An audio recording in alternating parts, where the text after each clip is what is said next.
Ada beberapa kaidah yang kita tidak boleh salah. Baik itu yang terkait tafsir maupun yang terkait tajwid. Yang terkait tafsir kula niki sering diutus ngisi teng Yambuk teng pondoke Mbak Arwani.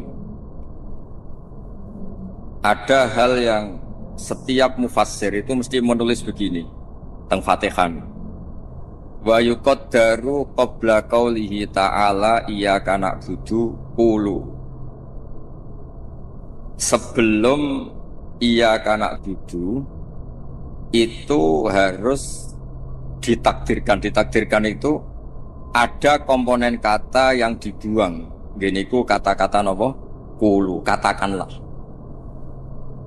Kenapa demikian? Karena iyyaka na'budu itu kita yakin itu dawuh Allah. Kalau itu dawuh Allah, masa iya Allah ngendikan ke kita iyyaka na'budu. Ya saya ulang lagi logikanya gitu. Masa iya Allah ngendikan ke kita iyyaka na'budu, berarti Allah yang nyembah kita. Masa Allah ngendikan ihdinas siratal mustaqim, tunjukkan jalan yang benar. Maka ngendikan Imam Tobari iyyaka na'budu itu dawuhnya Allah yang sudah dikasihkan ke kita. Ya niki mbak-mbak sing khataman nggih dirungokaken, itu dawuh Allah yang sudah dikasihkan ke kita. Cara Allah mengasihkan ke kita gimana? Allah bilang ke kita, wahai para hamba-hambaku, katakanlah iyyaka na'budu. Wahai para hambaku, katakan dalam doa kamu ihdinas siratal mustaqim. Karena kalau itu kamu anggap masih kata-kata Allah yang tidak diberikan ke kita, berarti Allah ngendikan ke kita iyyaka na'budu. Kan boten mungkin masa iya Allah nyembah kita. Itu hal-hal yang menjadi lazim untuk ilmu tafsir yang kategorinya cara kula nggih pun fardhu ain, karena memang harus diketahui. Ya kalau baleni malih. Jadi ada ayat-ayat Allah yang sudah diberikan ke kita dan itu milik kita. Deniku misalnya napa iyyaka na'budu wa iyyaka nasta'in. Itu adalah kalamullah, kalamnya Allah yang kira-kira begini, Allah bilang ke kita, qulu, kalian semua harus mengatakan iyyaka na'budu wa iyyaka nasta'in. Dan ketika kalian berdoa harus mengatakan ihdinas siratal mustaqim. Nah sebab niku termasuk kelaziman dalam ngaji Quran, selain tadi ilmu tafsir juga tajwid yang mendesak itu wakaf. Ini ngapunten sangat teng Bismo teng ning elok kula tutu poin mawon, karena kula niku pancen pantangan pidato ngisi-ngisi ngeten pantangan. Siji nggih kula yakin Pak Yai pun saged didik santrine. Dadi mboten perlu ngurbano kula kan ngisi. Jadi ini cerita sing pokok-pokok yang harus mendesak sebelum tahu diroyahnya kajiannya itu adalah ngerti wakaf. Wakaf itu di Indonesia itu sudah ditandai sebetulnya sama lajnah. Saya termasuk yang dimintai pendapat sering mas. Tapi beberapa tradisi di Indonesia itu kan wakaf ini anut guru. Misalnya di tradisi sanad kita, misalnya di surat Yusuf biasanya diwasolkan inna abana lafi dolalil mubin, ini qutulu Yusuf awitro. Terus kita dikritik sama pihak-pihak Arab Saudi karena tradisi mereka kalau al-waqfu ala ru'usil ayi, wakaf di awal di akhir ayat itu baik. Tapi kita ngikuti tradisi guru-guru kita yang sudah melatih kita dengan makna. Sehingga kadang-kadang kita ini nggak nyaman, misalnya fawailul lil musallin, maka celaka bagi mereka yang sholat. Itu kalau lil musallin berhenti, semaannya berhenti, atau anaknya rewel berhenti, hanya ditulis oleh malaikat, ini mbak-mbak baca fawailul lil musallin, neraka wel atau kecelakaan bagi mereka yang sholat. Sehingga terus diatur sedemikian rupa di era Mbak Arwani, Mbak Munawir, di era guru-guru kita, ditandai beberapa aturan, ini nggak boleh wakaf, ini harus wasol. Tapi kemudian di era modern itu al-waqfu ala ru'usil ayi itu dianggap sunnat, diyakini sunnat. Nah saya sendiri sebagai pribadi itu yang penting tidak wakaf di hal-hal yang fatal. Saya cerita ini ada Gus Idror, menantu di sini dan putra guru saya Mbah Maimun. Mbah Maimun itu pernah ada anak-anak yasinan. Ketika yasinan jenis santri cepet-cepetan, fala yahzunka qauluhum. Terus diwasolkan, fala yahzunka qauluhum inna na'lamu ma yusirruna ma yu'linun. Itu keluar marah-marah, duka besar. Karena ketika itu diwasolkan, ya kalau ngomong ulumul Quran pribadi matur. Ketika itu diwasolkan, maka inna na'lamu itu jadi makaulul kaulnya orang-orang kafir. Jadi fala yahzun mongko aja sampai nyusahno ka ing sira Muhammad apa kauluhum omongane wong kafir. Rupane omongan inna na'lamu ma yusirruna ma yu'linun kan fatal betul. Muhammad, engkau jangan risau atas komentar orang-orang kafir bahwa saya, Allah, kami, Allah ini tahu apa yang mereka sembunyikan maupun yang mereka perlihatkan. Maka di situ jelas harus waqaf. Fala yahzunka qauluhum. Muhammad, kamu jangan risau ocehan atau omongan orang-orang kafir yang ngomong kalau kamu itu tidak rasul. Qauluhum bi annaka lasta mursal. Terus qala ta'ala tasliyatan li nabihi inna na'lam. Terus kemudian Allah menasihati nabinya, Muhammad kamu tidak usah susah atas komentar orang kafir karena inna na'lamu ma yusirruna wa ma yu'lin.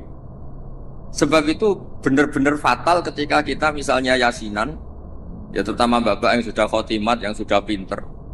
Kalau masyarakat kan penak, masyarakat itu selalu menang, penak. Baru kayak rafaham itu kepenak, malaikat sing ngisap ya males. Mus maca Quran kok disalahno.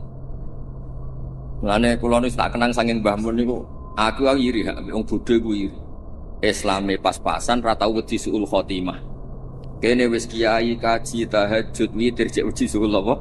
Khotimah. Jadi wong awam mak penak pokoke Islam supaya mati ya mati, ora tau kepikiran suul apa? Khotimah. Nah, mun kiai kados jenengan repot. Islam khusyuk ibadah cek donga ya wedi suul apa? Khotimah. Mohon kalau terang nomade.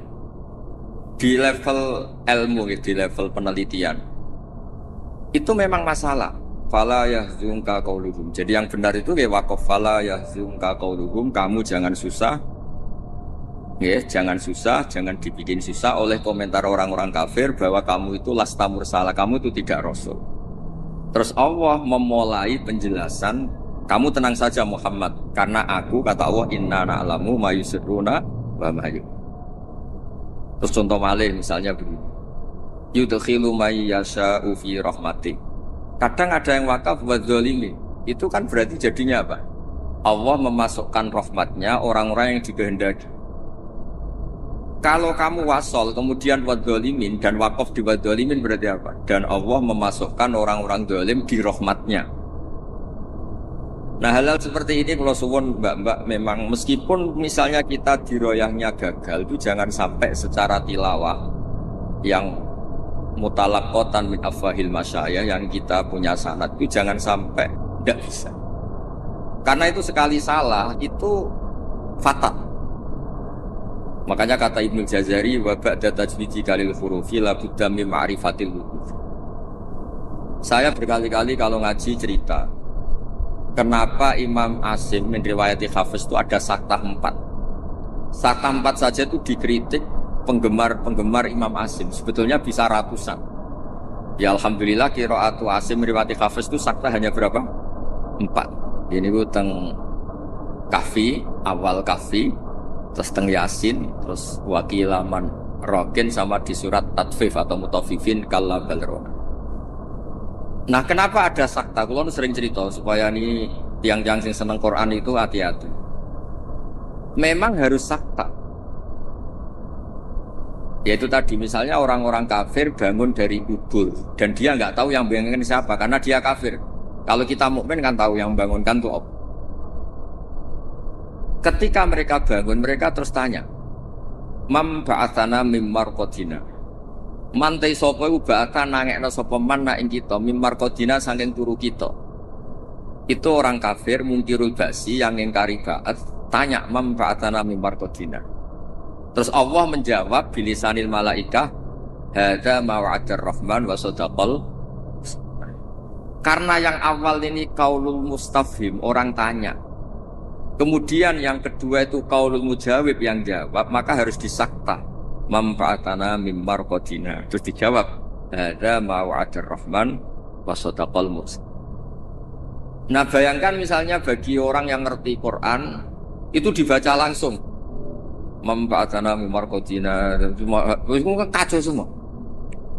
Sehingga sakta itu secara diroyah, kata kitab kulon gak ada kitab namanya Al-Qira'at al-Asyr, karangane orang-orang yang sangat-sangat menekuni Quran. Kata beliau, sakta, wakaf, taktek, apapun namanya yang harus dipenggal itu memang harus dipenggal. Kalau ndak itu bahaya. Ya misalnya yang terkenal dia tentang kahfi. Allah itu mensifati kitabnya apa? Alhamdulillah alladzi anzala ala abdil kitab walam yaj'al lahu iwaja. Di walam yaj'alan orang gawe sapa Allah taala lahu ing kitab Quran. Ora digawe iwajan ing bengkok.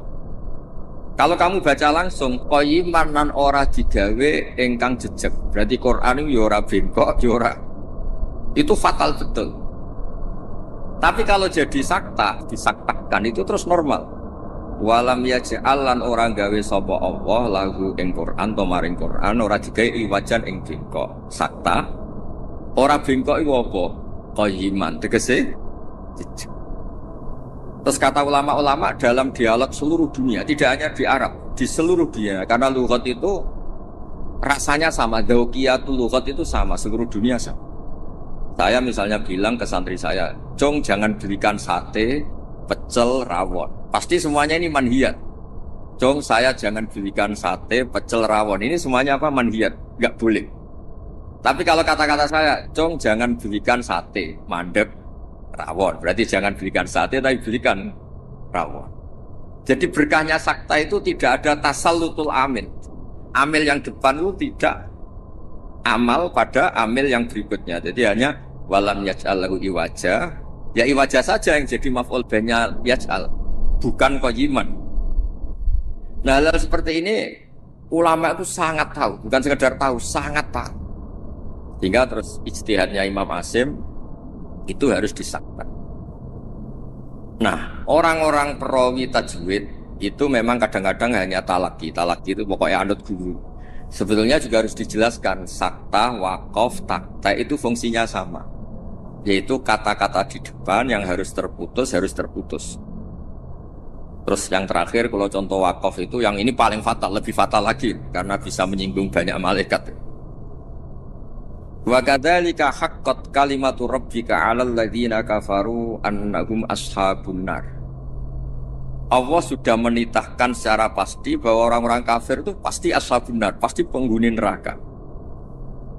Misalnya Anda wasol, itu bisa berurusan dengan malaikat hamalatul arsy. Kalau Anda wasol berarti kan gini.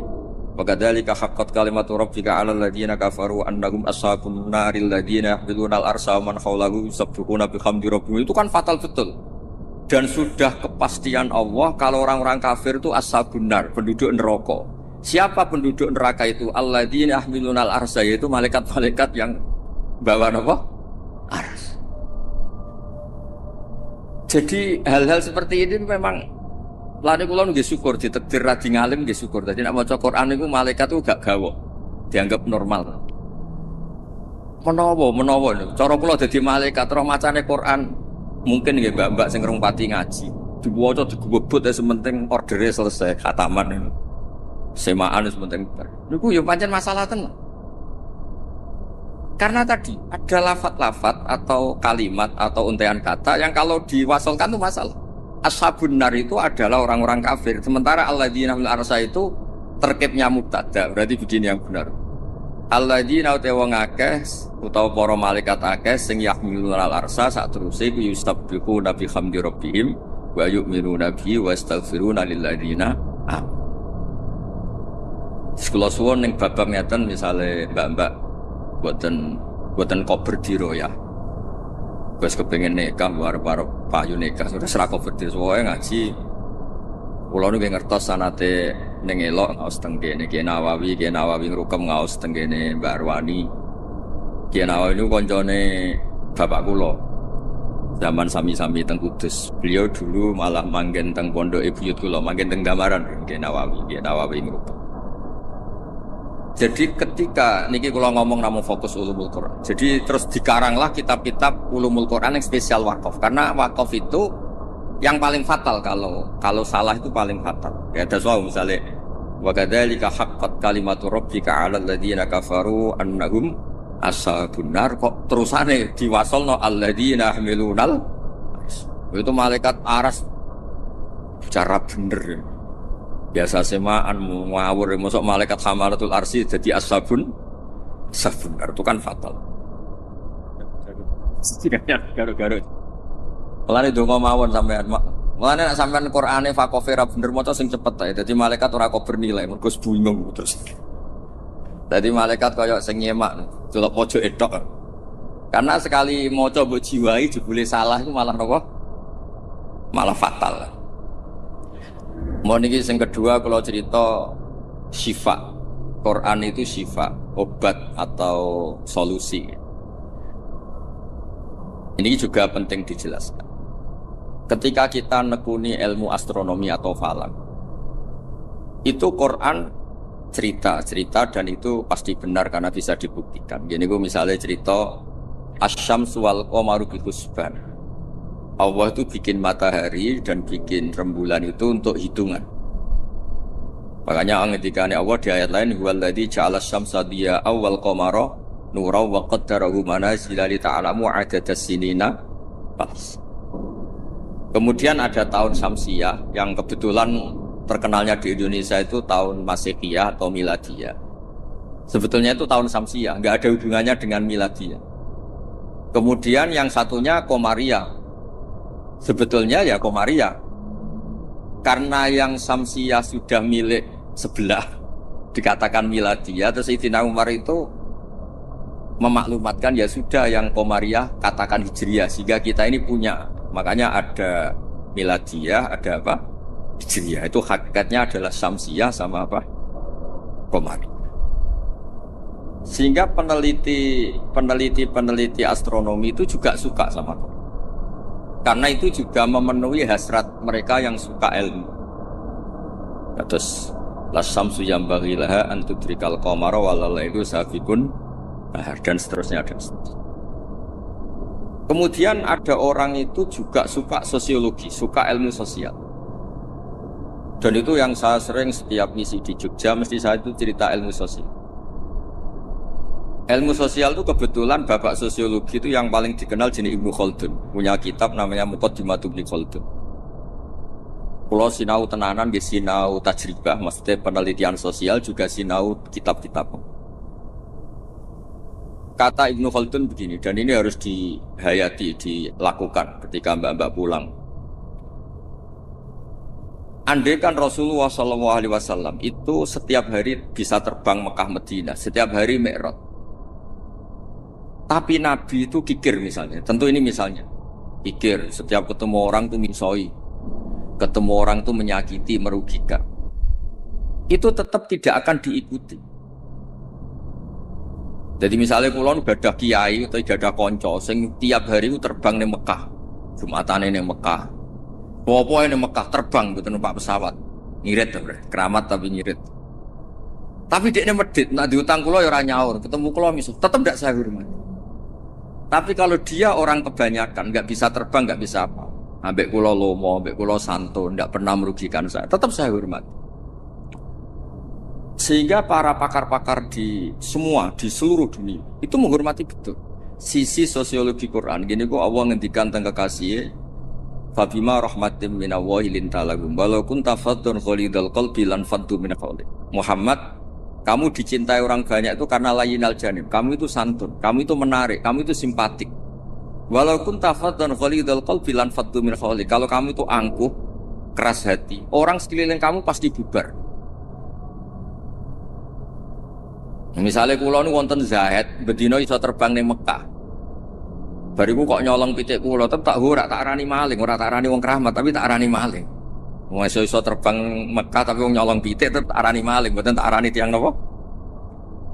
Tapi ra iso terbang ning Mekah. Tapi ngekei sampean alpat, tetep kowe matur nuwun wong apik. Nah, sehingga ini ngendikan ulama, bukan ngendikan kula. Sehingga mukjizatnya Nabi Muhammad SAW itu ya peradaban itu. Wa istuli utamima makarimal peradaban.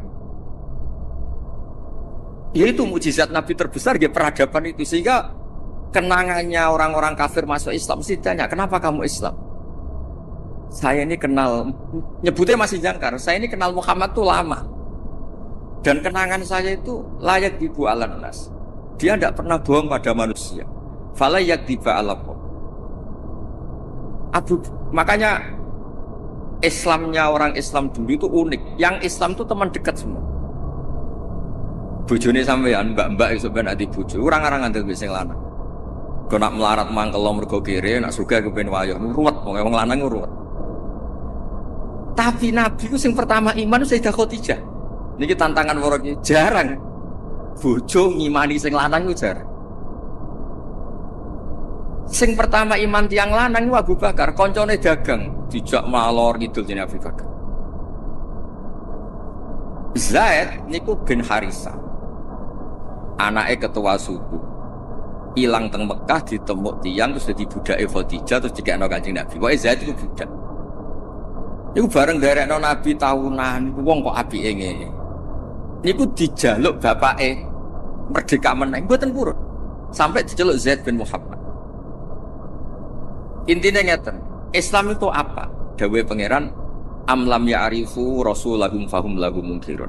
Muhammad ini figur yang saya lepas dan Anda bisa ngecek bapaknya siapa, keluarganya siapa, perilaku sosialnya kayak apa, punya reputasi bohong apa enggak, punya. Makanya ketika Nabi pertama dakwah, lau akhbartukum, ara'aitum lau akhbartukum. Saya kalau cerita ke kamu bahwa sekarang di balik gunung itu ada pasukan yang mau menyerang kita. Akuntum musaddiqiyya, apa kamu percaya sama saya? Semua sama itu jawab, ma jarrabna alaika kadiban. Muhammad, selama ini saya tidak pernah kami itu bohong. Sehingga ketika Nabi memaklumatkan diri jadi Nabi, yang pertama-tama beriman ya Sayyidah Khadijah, Abu Bakar. Karena ya alasannya, selama ini kenangan saya itu gak pernah dibohongi Muhammad. Kalau dia tidak bohong sama manusia, maka tidak akan bohong sama Allah Subhanahu wa ta'ala. Sehingga mukjizatnya Hadaddin itu ya peradaban itu. Ya saya ulangi, mukjizatnya Hadaddin ya peradaban. Sehingga agama ini dibawa mulai Rasulullah sampai Wali Songo sampai sekarang. Kiai yang diikuti orang banyak ya yang peradabannya baik. Baik itu bisa manfaat atau paling tidak ada merugikan orang lain. Coba kalau saya misalnya jadi kiai terus dapat mukjizat tongkatnya Nabi Musa, itu untuk apa tuh? Bingung kan? Tak sebelah segoro nak ramandi yo isin. Terus nak mandi yo dikomplain pas iku kapal-kapal tongkang. Terus rusak kabeh kan? Ono kapal feri, kapal tongkang, kapal pesiar gara-gara kula latihan jaduk malah tenggelam kabeh kok. Ono nabi kon ganti rugi kan malah repot. Lah nak ramandi jarene ora mandi. Tapi hadal Quran kata semua ulama bukan satu, semua kon. Mukjizatu Rasulullah SAW paling top gitu kan. Apa itu? Gini ku peradaban. Kalau nu sering cerita tentang santri-santri. Kamu punya teman Zaid. Ketika berteman dengan kamu, Zaid ini miskin. Kamu kasih uang, kamu santuni, kamu sayangi. Itu ketika dia jadi menteri atau pejabat di Jakarta, kamu ketemu itu pede. Karena apa? Hubungan kamu itu yunfikun. Al-yadul ulya khairum al-yadis sufla. Makanya pertama Quran itu cerita orang baik itu siapa? Wa mimma razaqnahum yunfikun. Jadi orang medit itu yang mangkel lo tenan. Saya hidup di Jogja lama, sering teng Jakarta. Saya tuh merasa dilindungi itu ya oleh konsep sosial Quran. Kalau ketemu orang itu gimana? Alladzina yunfikuna fis-sarra wa dharra. Usahakan kalau ketemu orang lain itu berkontribusi. Ketika kecewa wal kadhiminal ghaidha. Ketika kecewa itu ya tidak usah meledak-ledak terus miso-miso maksudno itu nak ramandi yo isin, nak mandi ngrugekno wong Islam. Jadi kemungkinan dua-duanya itu buruk. Ya nak ramandi isin, nak mandi ngrugekno wong Islam. Terus wal afina anin nas, ketika kecewa itu mudah memaafkan. Semua orang yang diterima banyak orang itu pasti ya itu dia dermawan, paling tidak merugikan orang lain. Ketika kecewa wal kadhimin al ghaidha, bisa mengendalikan emosi wal afina an. Sebab itu saran kula terakhir teng Mbak kula boten kepengen ngaji sing aneh-aneh ini sing otoritatif. Sayyidina Ali itu kalau ngandani orang masalah sosial itu gampang. Kata beliau, ahsin man syi'ta takun amiro. Kamu baik saja sama seseorang, pasti kamu jadi pemimpinnya. Kita misalnya pergi, misalnya pakai Innova. Innova itu milik kita, sing melok numpang ya tetep mbok warungno, kamu baik, takun amiro. Pasti kamu pemimpinnya, karena kamu al-muhsin yang baik. Terus, wahtas ilaman syi'ta takun asiro. Silakan aja jadi orang murahan. Ketemu menteri ingin dikasih uang, ketemu kiai ingin dikasih uang, ketemu teman kepengen dikasih. Takun asiro, pasti kamu jadi pecundang. Wastaghni amman syi'ta takun nadhiro. Kamu jangan pernah butuh sama orang lain, maka kamu akan setara. Karena kita tidak butuh dia, kita setara. Orang itu sampai nyuwun sewu murahan dan tidak punya harga diri karena sering butuh sama orang lain. Kalau tidak, pasti kita setara. Nah itu, ileng-ileng apa? Ahsin man syi'ta takun amiro. Wahtas ila man syi'ta takun asiro. Wastaghni amman syi'ta takun nadhiro. Sehingga ketika Islam dibawa ke Eropa oleh Abdurrahman Dakhil, Bani Umayyah, dan Islam dibawa kemana-mana, termasuk Wali Songo di Jawa, di Indonesia, itu mesti yang ditontonkan, yang disejarahkan mesti hal-hal sosial. Kayak Sunan Giri ya terkenal, kayak klambi wong sing wudo, kayak mangan wong sing lesu, kayak tongkat wong sing wuto, mesti filosofinya semuanya sosial. Dan sosial ini yang akan ngawal kita ila yaumil. Makanya kula suwun mun mboten usah bayangno wiridan terus dadekno jenengan keramat betul. Kula bolak-balik matur teng semua kesempatan ngaji dawuh Ibnu Khaldun, hadza Rasulullah ahabbul khalqi ilallah.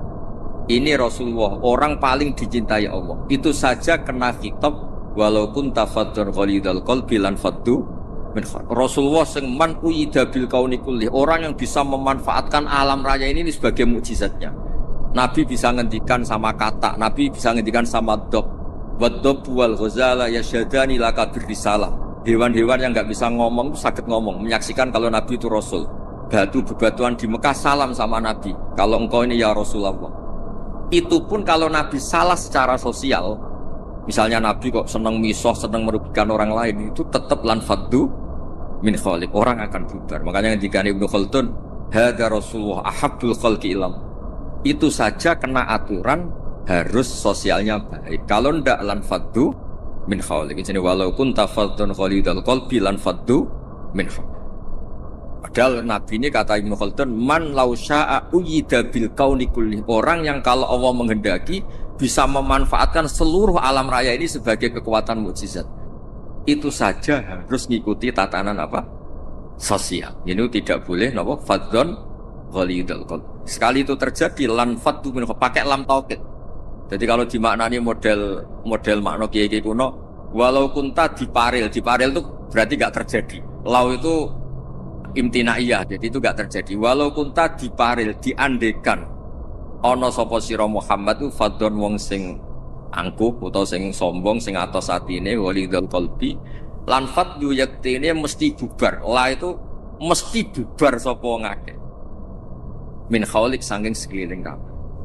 Ya dados kula suwun niki nggih kudune terakhir jen kula niku ngene niku Gusmo ning elok pokoke amun hutang malih niki wonten Gus Sidr kula niku tiyang sing kathah sinau nganti saniki kula niku tesih sinau mboten kok krana kepen pinter nggih mboten. Kula niku sinau seneng. Senenge nggih pokoke seneng. Kula niku nak termasuk kiai sing mboten nampa tamu itu mboten krana sombong kula nggih mertamu kula nggih pendak ngaji. Kula nak ngaji ramah tapi nak mboten krana napa niki mboten membela diri mboten. Karena kula niku kepengin mawon. Konstruksi tafsir di Indonesia niku ya ngikuti ulama-ulama dulu. Caranya gimana? Ya kita baca. Kalau kita tidak baca itu ya akhirnya Islam menurut saya. Itu kan lucu, Islam kok menurut saya. Nabi ora, kiai ora, wali ora, terus Islam menurut saya gini. Islam mbahmu kok menurut saya itu kan aneh. Tapi jadi kalau orang itu kalau nggak baca itu pasti akhirnya menurut saya. Tapi kalau baca dia terbentuk oleh yang dibaca. Ya misalnya wong apik medhit wae ya isen Qur'ane wa mimma razaqnahum yunfikun. Wong apik ku sapa? Yang kalau punya rezeki itu yunfikun, melakukan infak. Sebelumnya sauripe mulai cilik nganti mati pun uripe yunfakun. Mau dikasih tok, itu kan yura mutu, urip boten kan boten mutu. Begitu juga di misalnya kul wawaw ahad, kul tuh katakan tuh ada iklan. Jika ketika kamu tauhid itu pribadi atau sendiri, berarti tidak bentuk orang lain menjadi ahli tauhid. Karena kul tuh katakanlah itu ada maklumat yang dingertikan orang lain. Kalau sering cerita tentang santri-santri. Nganti anak Islam itu bapaknya marai syahadat, gurunya marah. Ada interaksi sosial, yaitu anak mulai cilik diwarai apa? Dimulai apa? Kul, katakan untuk diri kamu, untuk orang lain, untuk anak didik kamu. Berkahnya dikatakan, yang diajari menjadi menjadi tahu, terus Islam keberlangsungannya sampai ila yaumil. Nah misalnya terus kiai gelendam atau mulang sementing gak ngelarani wong takok iso meneng kan yo ruwet. Diroyahnya gimana? Diroyah itu kajian. Ana wong takok alamat. Pudi pondok Darul Quran meneng ae. Pudi langitan meneng ae. Bukan mangkel. Mulane dawuh ulama-ulama itu, hadza syaitonun akhras. Iku ora wong meneng asukut asalam mboten iku setan sing bisu. Karena sebagian kebenaran memang harus kul apa? Kul katakanlah, kulu katakan. Lah kula ngertinya teniki baru kayak maca. Kenapa harus ada kul? Andaikan Nabi itu tidak mengatakan kebenaran, ya kita tidak tahu kebenaran itu apa. Ya setidaknya kebenaran itu dimaklumatkan, disosialisasikan, sehingga kebenaran menjadi nilai disebut kul huwallahu. Jadi ini mukjizat-mukjizat yang akan menamatkan kita ila yaumil. Ya ngoten mawon nggih mugi-mugi manfaat.